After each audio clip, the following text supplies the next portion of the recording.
అలాగే మెచ్చురా గురించి నేర్చుకోబోతున్నాం. లేవ్యకాండం 12వ అధ్యాయం 1వ వచనం నుండి 15వ అధ్యాయం 33వ వచనం వరకు ఈ పరాశ భాగాలు ఉంటుంది.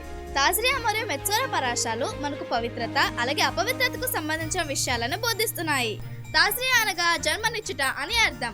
ఒక స్త్రీ పిల్లల్ని కనినప్పుడు ఆమె అపవిత్రురాలై కడగా ఉండిన రోజుల తర్వాత ఆమె మళ్ళీ మిక్వాలో స్నానం చేసి ఒక అర్పణ తెచ్చుట ద్వారా పవిత్రురాలుగా మారుతుంది.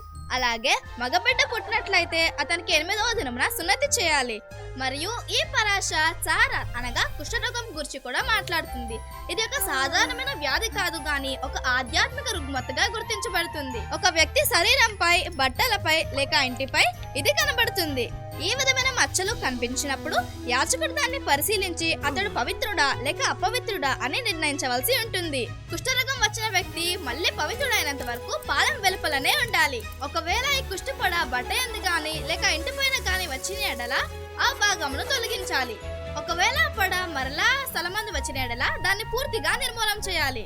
మెచ్చురా పరాశాలో ఒక వ్యక్తి పవిత్రుడైన తర్వాత 2 పక్షులను, దేవదారు కర్రను, రక్తవర్ణములు గల నూలును అలాగే హిస్సోపును తీసుకురావాలని చెప్పబడుతుంది.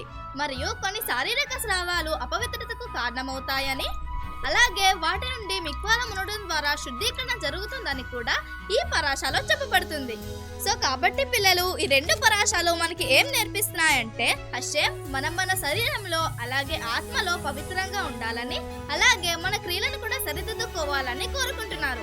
వచ్చే వారం పరాశా దఖరే మౌత్లో మరిన్ని విషయాలు నేర్చుకుందాం పిల్లలు. Bye bye.